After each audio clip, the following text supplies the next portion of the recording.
Thank you for listening to The Luminous Mind. Remember to subscribe to our free podcast so you won't miss any of our illuminating content. Here is episode 214. Gentle parenting is not permissive parenting. It is a different approach, but I really think it's a very biblical approach. And based on my experience, it's also very, very effective.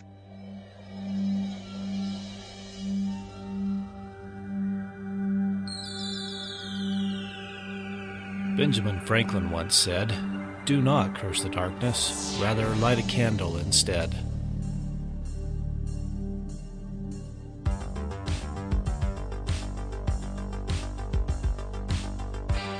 If you're ready to set your mind on fire, then prepare yourself for the Luminous Mind with your host, Rebecca Bowman.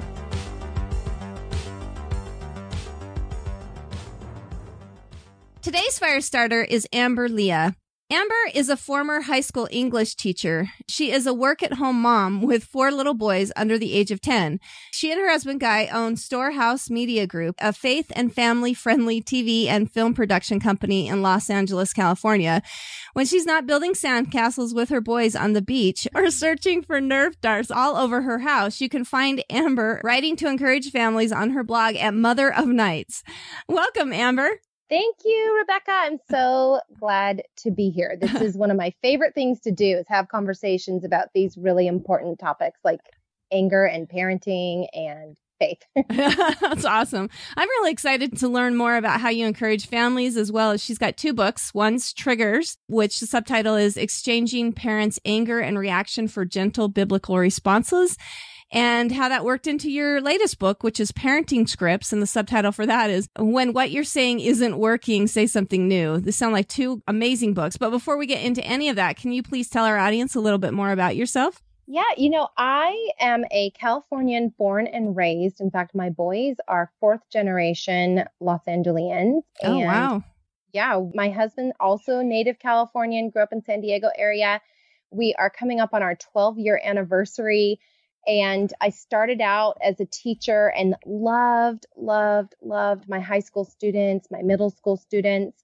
And interestingly enough, as a teacher of English and literature and story, I'd always loved writing, but I was kind of resistant to it myself because I didn't have a lot of time. And I also had really high standards because I figured if I can't be like Shakespeare, what's the point? And then my husband very sweetly started encouraging me to, in the midst of the deep trenches and sometimes the dark trenches of mothering very young children at the time, to try to start doing some of my own writing. And he said, why don't you start one of those blogs? And so I did that and was just really not taking it too seriously at first, but then it started to gain more readership and I really enjoyed having that outlet. And one thing led to the next. And now I've got a few books under my belt. So yeah, it's been really wonderful experience, but that's sort of my favorite thing is reading and writing and being at the beach. So thankfully I can kind of combine those things sometimes. Oh, I wish I was there with you. I woke up to snow this morning. So oh my goodness. Yes. Yeah. And then my husband's been in the entertainment industry since he was out of college. And so I married into Hollywood a little bit there. And we are really focused on trying to create entertainment that honors God and is also entertaining. And so that's another big part of my life. But the two are pretty flexible and work together. So yeah, we're going to have to just have a conversation with you about that. But yeah, that's a whole other amazing conversation. Exactly. Mm-hmm. But I want to hear about your book Triggers, which is, like I said, the subtitle is Exchanging Parents' Anger Reactions for Gentle Biblical Responses. What's the inspiration for that book? Why did you decide to write it? Well, I was blogging and writing for some other websites and as a contributing author. And one of the women I was involved in ministry with said, there's these moms, they're struggling with anger and they're struggling with yelling. And so we should start a Facebook group and see if there's, really this need. And so I jumped in and started this group and it grew to like over 1,000 people within a week's time. And then 10,000 people within a fairly short time. And then 17,000 people. I mean, it was just obviously it was very clear to me that there was a need. And I was working with these moms on a daily basis for about a year, and it was growing so rapidly, and it kind of became too much for me. And one of my fellow blogging friends, her name is Wendy Speak, she said that she would love to join in and minister with me and help me out in this group. And so we started together piggybacking and working with these moms who struggled with anger. And it was just a huge blessing in our lives. And this first book, Triggers, Exchanging Parents' Angry Reactions for Gentle Biblical Responses, it's really a collection of 31. There's 31 short, readable for busy moms and dads chapters that cover really the triggers toward anger that we recognized after years of ministering on this topic were the ones that were the most common and the most needful. And we wrote from a place of our own transparency, our own experience, and our own very unique journeys away from angry parenting, as well as all the things that we've gleaned from these other families that we've been working with for years. So it was very much a needed book, one that we felt compelled and like fire in our bones to write. And God has done amazing things with it and blessed it. It's been really an incredible experience. Oh, that's awesome. Well, and I'd love to hear more about maybe some common struggles that you have seen with mommy anger. I think it's really common. I mean, I was at a restaurant last night and I was listening to this mom and the way she's talking to her son. And I was just like, oh my gosh, it is like it's an epidemic almost in our society of how we treat children. And a lot of it, I'm sure, comes from our own upbringing. You know, I know that many of us we had parents that used sharper tongues with us then, and it was acceptable back then, but we are moving into kind of that gentle parenting where we realize that anger isn't the best. But I want to hear about those common struggles that you're finding that people have. You're so right, Rebecca. First of all, I do think there is some generational differences there. And I want to make it really clear that gentle parenting is not permissive parenting. It is a different approach, but I really think it's a very biblical approach. And based on my experience, it's also very, very effective because when you apply God's word to how you live out your life with your children, it has power and it has influence. And so one of the things that we noticed, obviously our kids a lot of people's trigger is when their kids disobey, right? That's one of the main issues that we are dealing with is obedience and disobedience. And I saw this so much in myself. Like I could have easily been that mom that you overheard at the restaurant years ago. I had moved to a little small town with my husband and I had 3 little boys at the time who were 4 and under, 2 in diapers. My husband worked really long hours. I didn't really have any friends. I didn't have any family nearby. And I sort of felt like I was drowning. And my kids were immature. And I often mistook their immaturity for sinful issues when really I was kind of confusing those two things. So the Lord did a really amazing work in me to just get me to a point where I was where I was wise to understand the difference between their immaturity and their disobedience, first of all. But then also it was an opportunity for me to really stop and go, okay, I'm drowning here. I'm constantly frustrated. I'm snapping a lot. My tone of voice is not very pleasant. My kids are not obeying me. Every day looks the same. And this is not the full life that I thought I was going to experience as a believer and as a new mom. And so I recognized that this issue of disobedience was really foundational for me and for a lot of other people. And so the Lord brought to my mind, I remembered this story of a young girl that I had in high school, and I was mentoring her, and she was really struggling with PE classes, and she was trying to compete for this certain presidential fitness exam. And I showed up on the day that she was going to compete for it, and she was not doing well, and she was not going to make it. And I knew it was going to devastate her. And so I just ran around the track with her and I cheered her on, and miracle of all miracles, she actually finished like just in time before the race ended.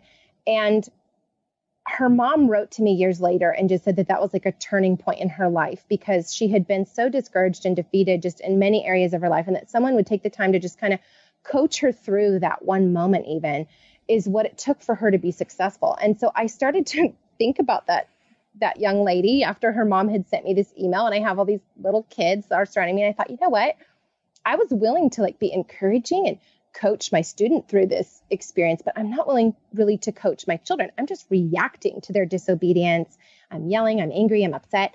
I'm not really coaching them toward the behavior I want to see in them. They're so immature, and yet I'm expecting something from them that they're probably not even really capable of giving to me. And I'm not being patient, like the Lord tells me he is with me. I'm not being long-suffering. I'm not overlooking any offenses. And so what do I need to do to change? And so that was sort of my first step, is I started to view myself as a mom, as coach, when it comes to my children's disobedience. And I know that blessing follows disobedience. We will always be blessed when we obey, either in heaven or here, a lot of times both. But I also recognized that I needed to be considering what my role was more proactively instead of reacting all the time in the aftermath of the problem. I needed to be proactive to coach my kids towards obedience. So, if they're making a huge mess all the time, or they're not putting their shoes on and getting out the door, and now we're running late, and that's another trigger for people. What could I do to make it fun and interesting and help them, instead of just always, now that we're in the moment of the disobedience, I'm having to, punish or discipline, or I'm losing my own calm and it's not getting any better. So that's one of the things that I think is really important, is we start thinking of ourselves as coaches. I love that. Yeah, because that does make a different, that's a totally different mindset. And I think too, like when we think of how we talk to our children, if we would turn that and say, okay, would I say that to my best friend, or would I say that to my husband?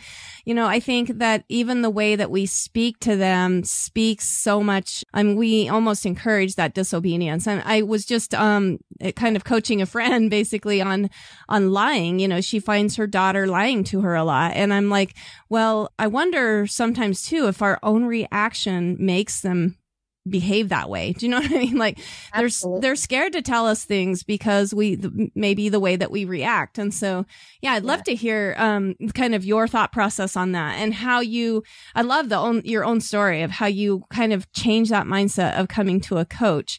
What other struggles do you feel like, that you've worked with people with their children before? Yeah. Well, you're absolutely right about the lying thing. There's a chapter in the book about lying. What do we do when our kids lie to us? And it is really important to not make our kids into better liars because they are afraid of our reactions, right? So if we've created an environment where they know they're going to come to us, we're going to be fair and we're going to be just, but we're also people who demonstrate grace and mercy. We often will give them what they don't deserve. And they know that our character is coming from a place of love and loving correction, not just always letting them off the hook, but having discernment to know the difference when that's appropriate and when it's not. But if we're creating that foundation with our kids, then they're not going to feel the need to lie to us so much. They may still, but overall, I think that that's a pattern we're not going to see. And I go into detail on that in the book. But one of the other issues that we see with a lot of kids and parents that struggle is just when our kids they're arguing, they talk back, there's this sense of disrespect.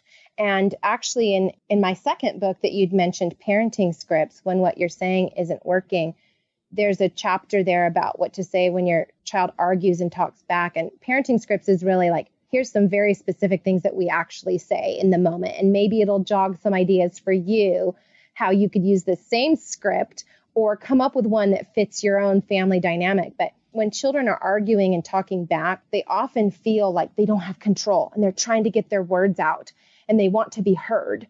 And so it comes off often as really disrespectful. And as parents, we start to feel indignant, like, I'm the parent. How dare you talk to me that way? Yeah. And so then we're just kind of like fighting fire with fire, and that never gets us anywhere. It just makes it a bigger explosion. And Proverbs 29:11 says that a fool vents all his feelings, but a wise man holds them back. And I think that's one of the biggest triggers, is when a child's talking back to you or they're arguing with you. It's really hard to hold your own feelings back because you feel so disrespected as a parent. And so again, it's sort of a paradigm shift in our thinking of, is my child, is their heart like really, are they trying to disobey? And even if they are being disobedient, what can I do to help them grow to be more like Christ, to be more like the child that I desire them to be? And so there's kind of that coaching idea again. But so I set up this system with my kids, and it's called a right to appeal. And so my kids know that, for example, if I've made a decision and they're tempted to argue or talk back to me, if they remain calm, and we practice this like a good coach does, you set up scenarios when you're not in the heat of the moment. You say, hey guys, let's just practice this. We're going to practice the right of appeal. You pretend to ask me for something. I'm going to say no. And you show me how you're supposed to respond to that in a way that is right and good. And so we practice it and we make it fun. And then that way, when the real deal moment happens, it's not a knee-jerk reaction from them or from me. We know what we're supposed to say and do in that moment because we've been practicing ahead of time. And so they can come to me and can say, Mommy, I'd like to appeal, please. And I will say to them, okay, I'm listening. What would you like to tell me? And because sometimes they may have more information for me about this issue that I've said no to, or this thing that I've said that I want them to do, or whatever the decision may be. And it gives them a voice. They don't have to be nasty or cry or throw a tantrum or argue with me because they know I'm going to listen. And then they also know, because again, we've practiced this, that sometimes I'll say, okay, I've taken your thought into consideration. And I agree. And this happens actually quite a bit, where they come with a really reasonable comment or something that they have to share about this decision I've made. And I'm totally okay with it. And so sometimes I will change my mind and I'll say, okay, this is reasonable. I hear what you're saying. And so let's do this. Or maybe we'll come to a compromise of some sort. But my kids also know that sometimes the answer is still going to remain what I said it was the first time, and that the answer is no. And then they have to say, and again, this is what we practice, they're supposed to say back to me, okay, Mommy, I understand, or okay, thank you for listening. And then they go and do the right thing. But again, it's instead of having these conversations just thinking they're going to work out better next time, thinking that our kids are going to someday grow out of the tantrum, which they may or may not, we're actually also equipping them with life skills for their future, like how to communicate, like how to reason with people, how to not be just this strict authoritarian dictatorial person in whatever place of leadership you may have, but to work as a team. There's just so many other benefits to that when we apply that kind of approach, even when they're talking back to us. Yeah, that's exactly what I was thinking, is that, working with your kids and the idea that this is coaching them through something is going to be a huge community. I mean, we don't want to create children that are doormats for the rest of the world just because they've learned to just follow our rules and, whatever. We want kids who can think through things and follow their own hearts and then be able to discuss and communicate. I mean, to be able to be a wonderful communicator is it's a lacking skill that a lot of kids don't have. A lot of people in general don't have. And so I love that idea. I feel really blessed that, a little bit of experience gives you that. When I was talking with my friend, we were talking about the power struggle that, she may be lying because there's this power struggle. And I feel like when kids are heard, at least they're heard, even if like you said, the appeal process doesn't go in their favor, they're more apt to follow because at least they've been heard, That's right. Yeah. And giving our kids some control doesn't mean we lose ours. Yeah, exactly. You're exactly right. It makes them feel heard. And it just removes that anxiety and that angst from the moment for them. And it just makes a world of difference. Yeah. Well, and many times I think parents and people are expecting children to behave much better than they even do as adults. You know what I mean? Like we have higher expectations for our kids than we do for ourselves. And I think being able to have that great conversation with your kids, like I'm a flawed person too. I may be your mother, but I don't always make the best decisions or react the way that I should. And we need to give that grace back to our kids too, that we don't expect perfection all the time. Absolutely. Yeah. Mom and dad make mistakes. We don't see the full picture sometimes. We're reasonable. We want to listen. And we're here for you. I mean, that is such a gift that we can give our kids. Oh, I love that. So how do you feel? I mean, we heard a great story of how you kind of came from the young mom who was just, realizing that this was a repeating daily scenario for you. But how do you really feel like your paradigm has changed over time and experiences? You've worked with all these families and written these books and really thought about these subjects. Well, it's a big question, but I feel like I used to have this concept that I certainly grew up with from my own upbringing, where children are kind of supposed to be seen and not so much heard. And you just did what you were told to do. And it was a pretty, strict environment that I grew up in. My parents were wonderfully generous people, and they gave me so many good life skills. But it was a difficult environment to be raised in a lot of the time too. And I really promised myself that I would be different, and then I wasn't. And so I realized that my paradigm shift had to become that I was really okay with and able to be kind to my friend, to the neighbor, to the grocery store clerk. I could be reasonable with them. I could treat them as an equal. I could even go out of my way for them and be patient, be generous, give them lots of grace. But I was not doing that in my own home with my children. I really wasn't living out like the fruit of the spirit that I pride myself. Pride's a funny word to use there, but that I was really trying to work on in my own life.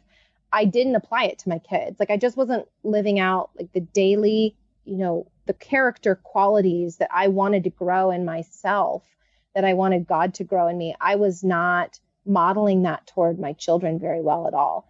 And so the paradigm shift for me had to be, just because they're little, just because they're young and I'm the mom, doesn't give me the right to be bossy, to be snarky, to shame them, to belittle them, to be impatient with them, to misplace my anger and frustration at a situation outside of them completely and put it on them.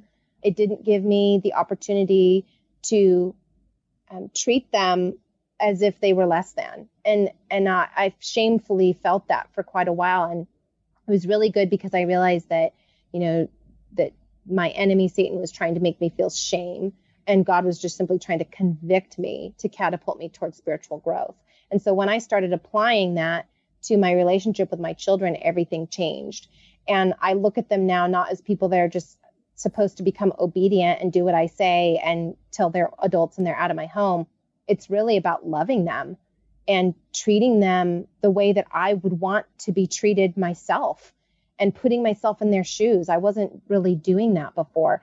And so when they challenged me, I was just angry. So I was always reacting. I was always upset. Like, how dare you do that? How could you do that? And so it became less about how could you do that? You're supposed to obey me, and much more about, of course you're going to do that. You're immature and you're young, and God's given you me as your mom to help coach you toward him and toward being, responsible, loving, respectable adults. And so the method that I need to use is one of kindness and loving kindness and grace. And just because I'm not going to spank you for every infraction does not mean that you're going to grow up and be a wild child. Actually, it's my loving kindness that's going to draw you to repentance, just as God's loving kindness draws me to him. Yeah. Oh, I love that. I just think the idea that you think of this more as coaching than, being a mother, or even if you think of yourself as a teacher a little bit more, the way that you would even react with your students. Like you said, you were a high school teacher, was probably way different than even what you were working with your children. And I think that we really need to think about that a lot. Like the phrase that you say with your child, would you say that with your friend? Would you say that with your husband? Would you say that? And then it might help us change that parenting script, I think, for sure. But I want to hear how Triggers has worked into your new book, Parenting Scripts, which the subtitle for that, again, is When What You Are Saying Isn't Working, Say Something New. Is it just more detailed, or, give us maybe 3 points about that book and how it's worked into that. Yeah. So Parenting Scripts, we, with Triggers, thousands and thousands of parents read this book and in a very short amount of time. And we got such incredible feedback, and, people can read the reviews on Amazon. It's just been this really life-changing experience for so many people, which we feel really humble about, that our own imperfections and struggle is able to actually help other parents is pretty amazing. But what we learned is that there are a lot of scripts and specifics that we give all throughout Triggers, a ton of them.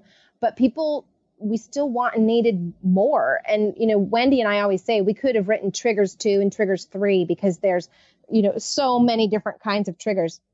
But Parenting Scripts was really the result of so many of our readers asking us for, okay, I get this and it's kind of working, or this is working great, but I'm not quite sure if what I'm saying is still the right thing. And so what do I say exactly in this moment? And so parenting scripts, they're just that. They're these scripts. And so we thought, okay, let's go through, again, 31 scenarios, some of which piggyback on the same ones and triggers, some that are new.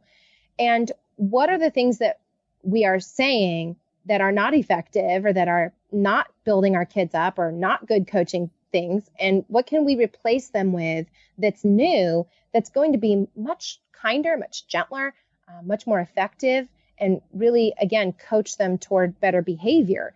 And so it's also really helping us, one of the things that Wendy says that I think is so brilliant, she says, figure out what you mean to say before you say something mean. Oh, I love that. Yeah, and that's really kind of say that again, just so I can figure out what you mean to say before you say something mean. And it's really the foundation of parenting scripts. We're going to help you figure out what to say when your child's talking back, when your body language is bad, when your child is trying to handle disappointment, when they need some positive motivation. What can you say to motivate them positively? They're not being very independent. They're too needy or dependent on you. What can you say to them to spur them towards being more independent? What if you and your husband are not on the same page? What do you say to him to try to get on the same page together? And so it's really specific things, 31 different ones that Wendy and I say and do on all these different topics. And we have a whole section that here's the parenting script. So it's real clear, and how we infuse that into our parenting. And then it gives space for you to tweak the script to fit your own family dynamic, to make it your own, because we don't want this to be formulaic and like just a rote thing you do. It needs to be also meaningful for your situation and for your child. But this at least gives you some springboard to be like, okay, I get that. I can say that, or I could say this that's very similar, and that will work with this child. And so it's just very practical. It is all rooted in Bible verses and scripture, and there's a lot of, really good thought-provoking questions at the end of each chapter. So it's actually a workbook and a book built into one. And so that was really why we wrote parenting scripts. It's a really good piggyback to triggers.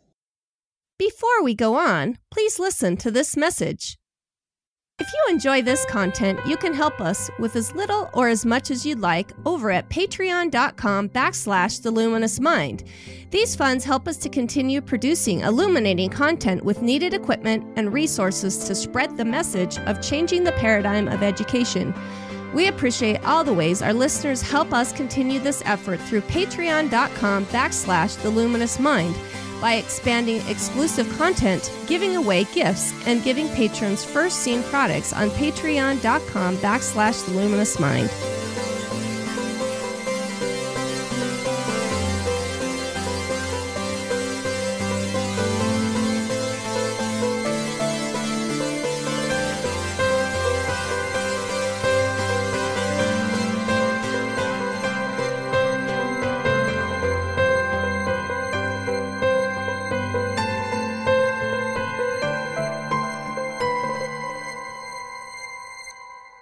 Welcome back to The Luminous Mind with Amber Lia, who's helping us parent gently. Well, and I love the idea of really planning out how you're going to react to things, because it makes a big difference. It kind of reminds me of when my kids were really little, I knew that going to the store could cause some triggers for them, like the cereal aisle, those types of things. They're right. The toys that are there, the few little toys that are maybe at the grocery store, they really create that, some situations that could get out of hand. And so before we would go in, we would talk about okay, we're going to be great shoppers. What does it take to be a great shopper? We'd go through this whole list of scenarios, and then my kids, I never had problems in the store because they understood what a great shopper was. And it didn't mean that they'd necessarily get a treat, or they would, sometimes they would, at the very end, they would hey, Mom, could I have this? I'm like, oh yeah, you were a great shopper. So, of course we're going to let you get something. And I love the idea, we're working into this gentle parenting. How do you feel like gentle parenting is different? I mean, we hear that a lot. It's almost, it's becoming kind of a common phrase, but how do you think that's working into more of this God-based biblical idea of parenting versus what we've seen in the past? I mean, it's kind of the difference between spare the rod, spoil the child, and the scriptures you have been quoting through this. Yeah, podcast. It is. It really is. And honestly, I think it's more about, well, as we started this talk, you said the word, there's an epidemic. And that's what we've discovered. There's an epidemic of angry parenting and frustrated parenting and people feeling pretty hopeless and people feeling also caught in a cycle of guilt because they know that they're yelling at their kids or they're snapping at their kids or they're constantly frowning at their kids. And they're, and this idea of just really strict authoritarian punishment-based parenting is making everybody on edge. And it's not working well. And you're either getting, these little robots who do what you say because they're afraid they're going to get in trouble, or they're just rebelling against it and it's getting worse. And so that's what we have seen and experienced over and over and over again. And so I went through and just studied scripture about how does God treat me as a parent? And it was pretty overwhelming on the side of mercy and grace and giving me opportunity to mature and pointing me in the right direction and calling me to a high standard, but also equipping me and allowing me to, seeds to be planted and giving them time to bloom. And so there's a whole feeling of line upon line. I mean, he doesn't give us everything at once and expect absolute perfection. He gives us only what we can handle at certain moments and then increases it from there. Correct. Yeah. And I mean, he even says, even with your enemies, like if they insult you, you don't insult them. Like if someone takes something from you, you give them your cloak too, like offer your enemy a blessing. It's like, if I'm supposed to offer my enemy who's cursing me a blessing, then what does that look like as a mom with my child? Does that mean they're just going to get away with things and they're going to be this horrible child when they grow up? Well, we've tried it and it actually does work, that when you give loving correction and when you say to them, look, the way that you're speaking to me is not okay. And also being really careful to use Bible verses as Wendy says, as scalpels, not as hammers. Like we're not going to beat you over the head with verses, but we're going to carefully at the right time speak truth to your heart. And we're going to do that even outside of times of conflict. So it's not this weapon that we're using against you, but it's something that's bread of life we're giving to you on a daily basis. Yeah. And I'd almost recommend doing the Bible responses when things are calm. Yeah, exactly. Because they're going to listen to them a lot better. Exactly. That's what we mean. And so the gentle parenting approach, it really is about moms and dads not reacting in anger. It's about giving yourself the time to think, I'm going to parent in gentleness, which means I'm going to take these holy pauses when the heat is on and I start to feel the anger build. I'm going to just stop. And until I can get a control of myself, then I'm not going to deal with my child's issues. And then allowing yourself to, again, just be very, very entrenched in listening to the Holy Spirit and discernment of, is this something that there needs to be a consequence for, or is this something that I can actually draw them with my loving kindness and overlook this offense? And then I can even address it 2 days from now and say, hey, remember the other day when you were fighting on the basketball court with your brother? And I showed you grace at that time, but could we talk about that? And then, they're not in turmoil. I'm not in turmoil. They're going to be much more receptive to hearing me. And that's really, I think, the key to gentle parenting. It's just realizing that we don't have to deal with everything right in the heat of the moment. We don't have to punish them at every turn. And we don't have to take everything personal as parents. So we're getting upset all the time. We can take a holy pause. We can think more carefully through things. We can coach our children. We can speak to them with respect. If we want to be spoken to with respect, then we need to model that for them. And so it's really just kind of an atmosphere of, shifting our perspective about how we are approaching our kids, if that makes sense. Modeling, coaching, all of those things make a big difference in that gentle parenting versus just being the authoritarian. So the benevolent dictatorship, is you've got to have somebody somewhat in charge. Absolutely. Like you said. And that's what I was going to say. It's not just permissive parenting. Like they're not getting, it's actually much more intense to parent this way than to parent in anger all the time, or to just let kids go and do whatever they want.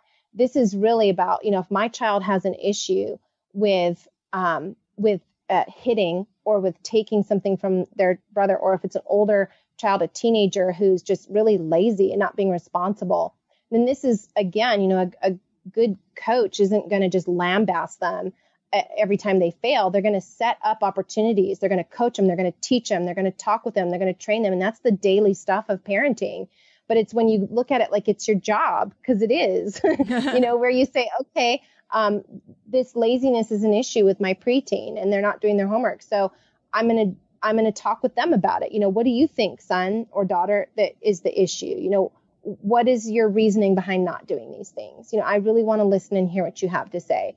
And it's really allowing there to be a conversation, and then just plan something together and say, okay, well, let's come to a compromise, because this isn't working for me. What you're doing is, it's not acceptable. It's not working for me, but I also want to get your input. And you can even do that with younger kids. My kids have great ideas with how to help themselves if I take the time to listen and plan things with them.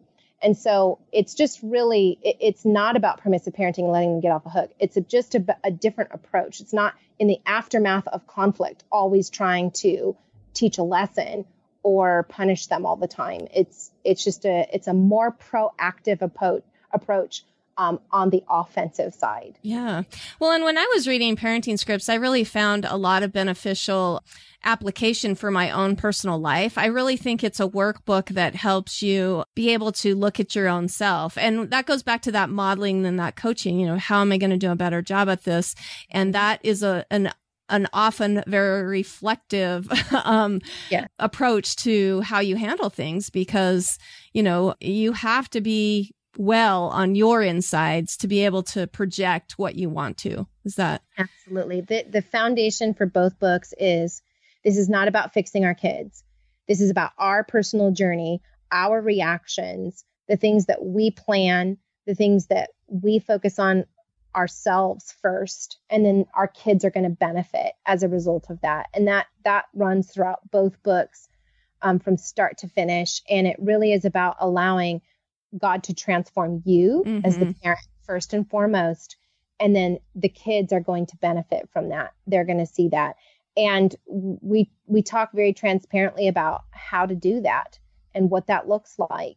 And it's really all about encouraging you. The books are in no way shame-based or shame on you, shouldn't be doing that, or don't do this or don't do that. It's really about, in a very gentle way, also trying to encourage our readers about your own personal journey. You're going to become the person that is living life to the full that God allowed you to live. Yeah. And that's just going to impact and set the tone for your whole family. Yeah. You can't change anyone until you change yourself, right. Yeah. Awesome.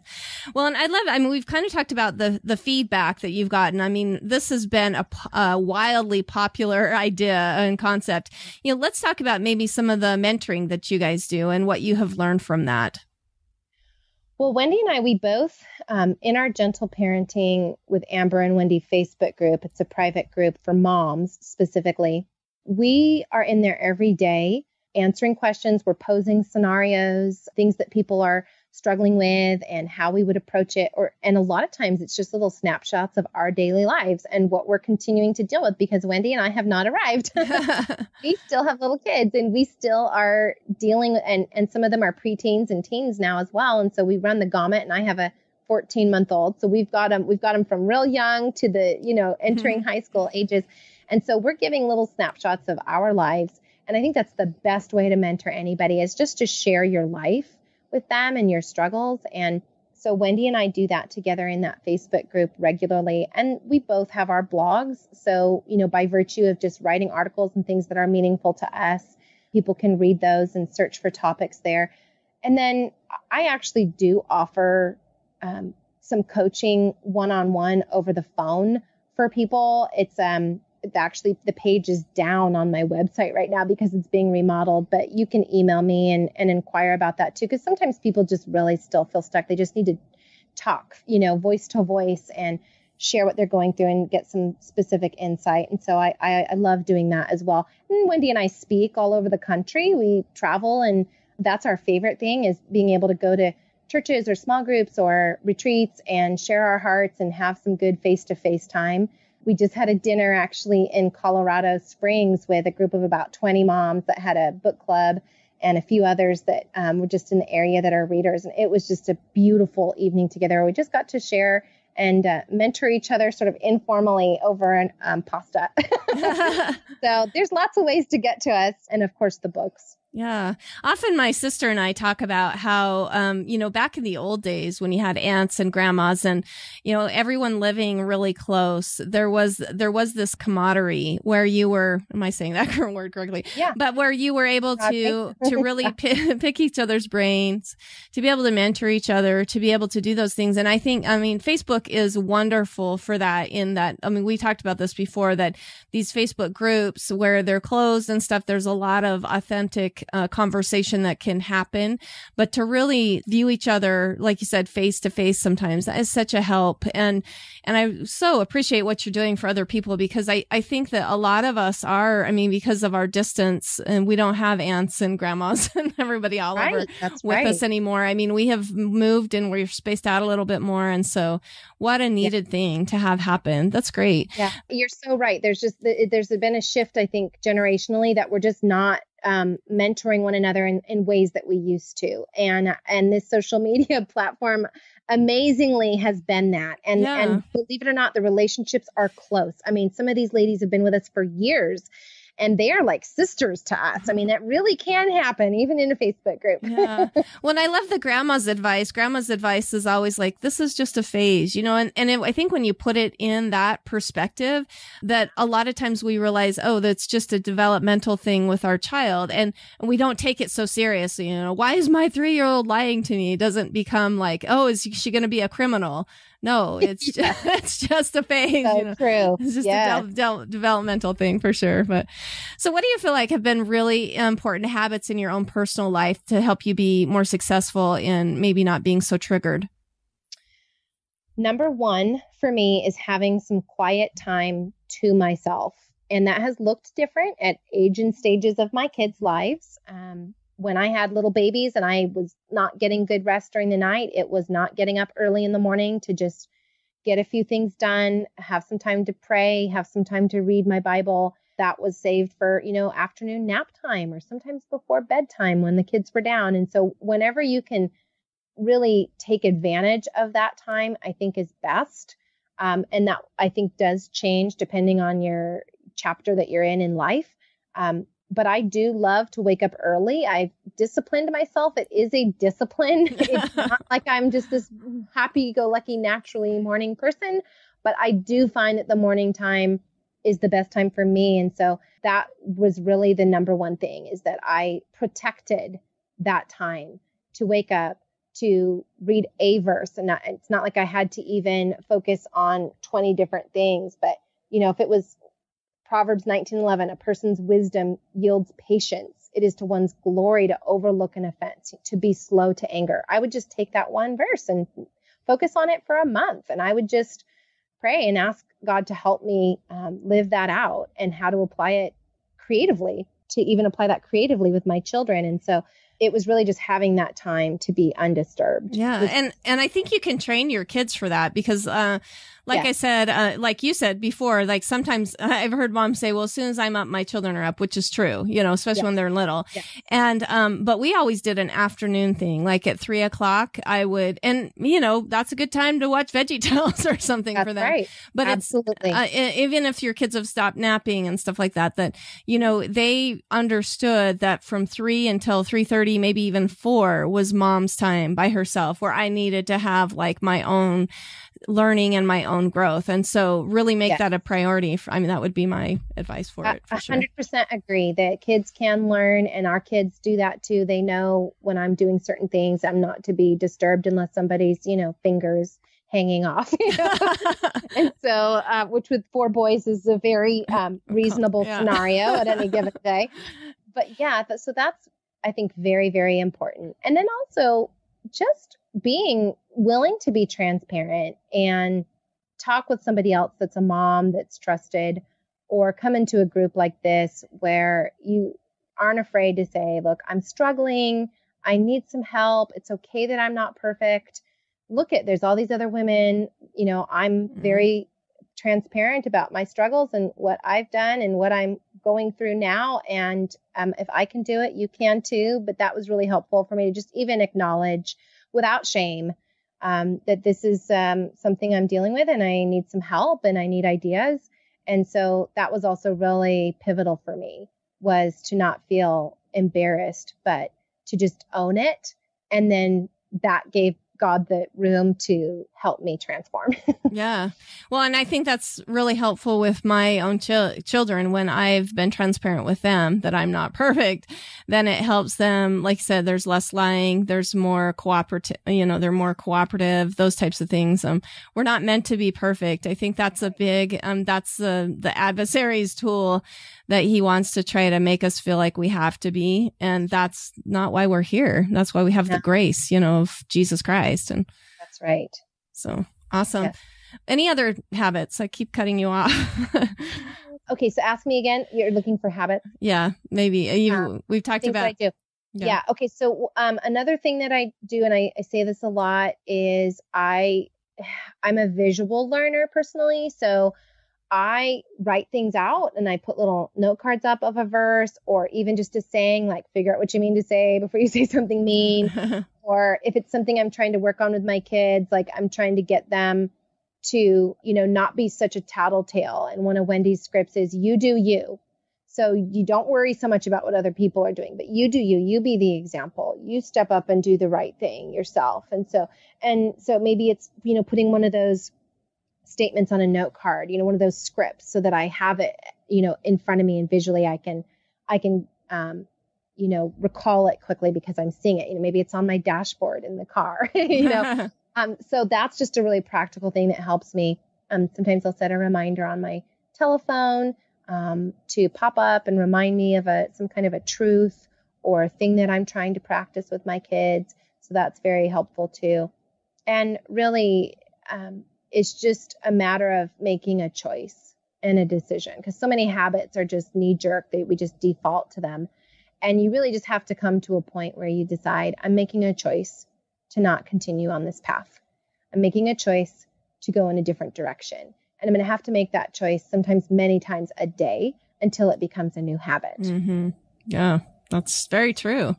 I mean, it's not something to easily, those old scripts that we have in our mind don't easily get overcome just because all of a sudden we're like, that's it. I'm not doing that anymore. It's definitely something. Yeah. Especially in the emotions, when we struggle with those heated emotions that can call up some of the worst in us. And so we want to change that to the better for sure. Yeah.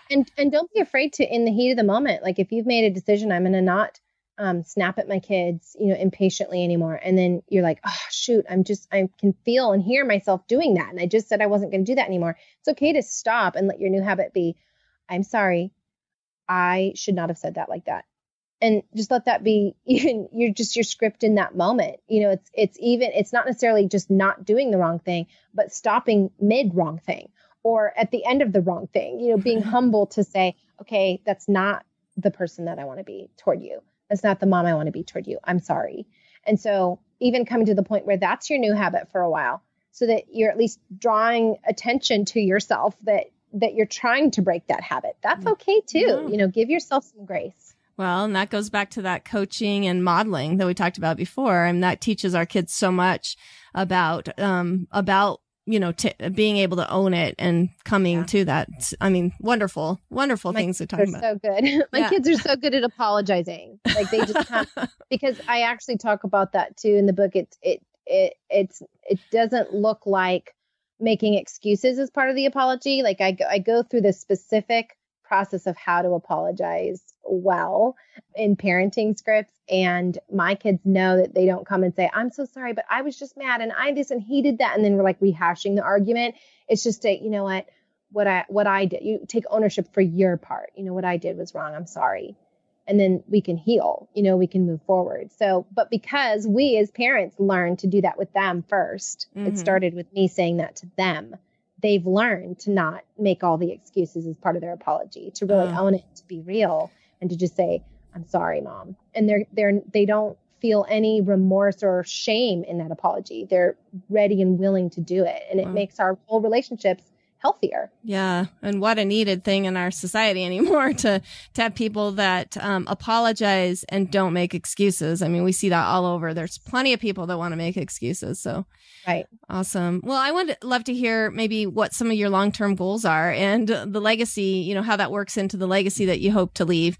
You talked about how you could make a triggers 1, 2, triggers 2, triggers 3 type of thing. But where do you see this going and working into the legacy that you hope to leave?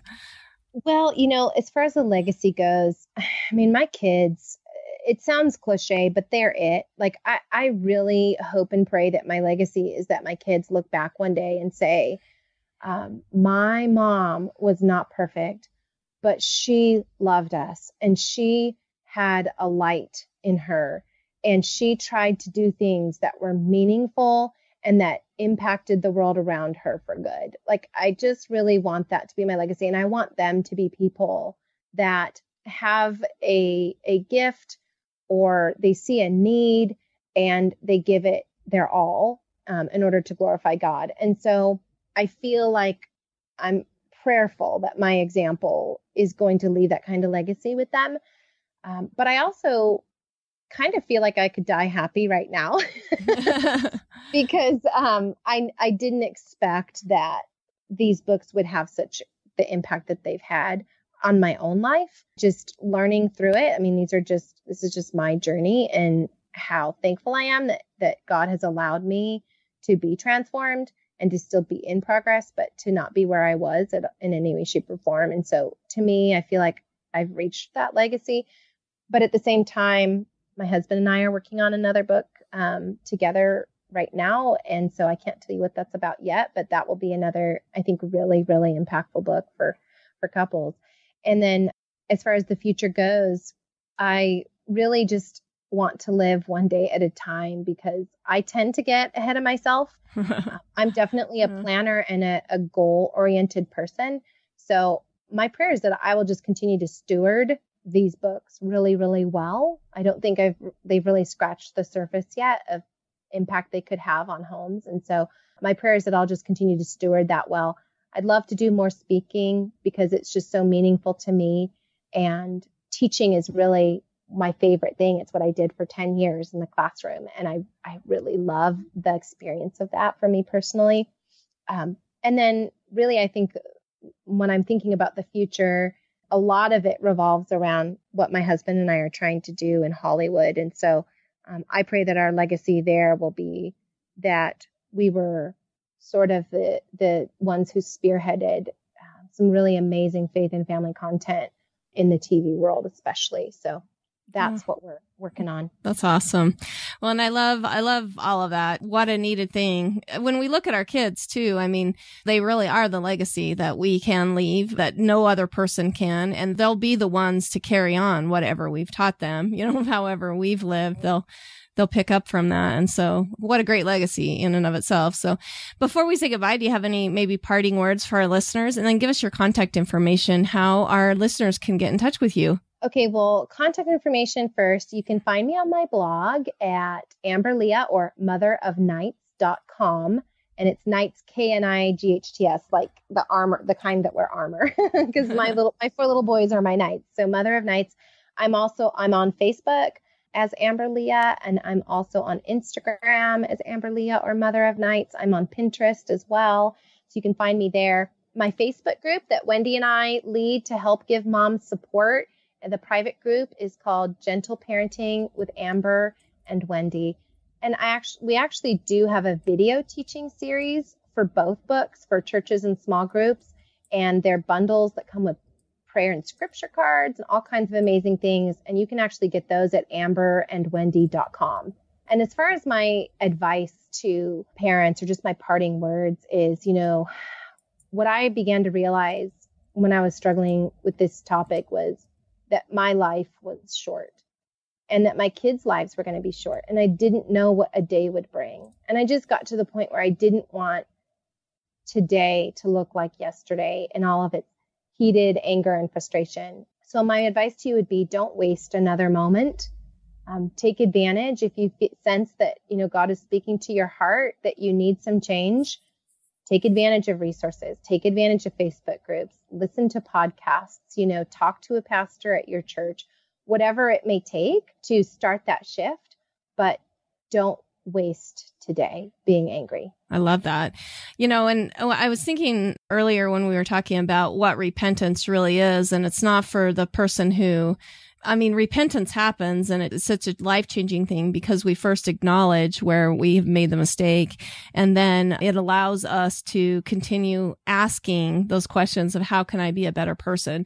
It doesn't come from like, oh, I'm just done with that. It's just this continual process. And I love it. You've been an absolute inspiration. I love the idea of gentle parenting, and I hope that really changes in our society, that we see more gentle parenting. Again, we've been speaking with Amber Lia. She's the author of 2 books. One's Triggers, and then also Parenting Scripts, which is great insight into parenting, but also it's a very self-reflective books as well. They have Facebook groups with Gentle Parenting with Amber and Wendy. You can go to her website at mothersofnight.com. However, we're going to be sure to link all that information that we've discussed today on our website as well. But thank you so much, Amber, for joining us and helping to light our minds on fire on this really important topic of parenting. I really appreciate it. Oh, thank you so much, Rebecca. It's been a total joy for me to be here. I really hope your listeners are blessed. Thank you for listening to The Luminous Mind. To learn more about Amber Lia, go to our show notes at theluminousmind.net. Be sure to become a subscriber to our free email list and help us continue production of illuminating content by sponsoring us at patreon.com/theluminousmind to get exclusive content. Subscribe on YouTube, like us on Facebook, follow us on Twitter, Google+, Pinterest, and now Instagram. To help us grow, consider these easy ways. Tell your friends about us, leave us a review, share our content. Tell us how we can help you so together we can continue to light minds on fire and change the paradigm of education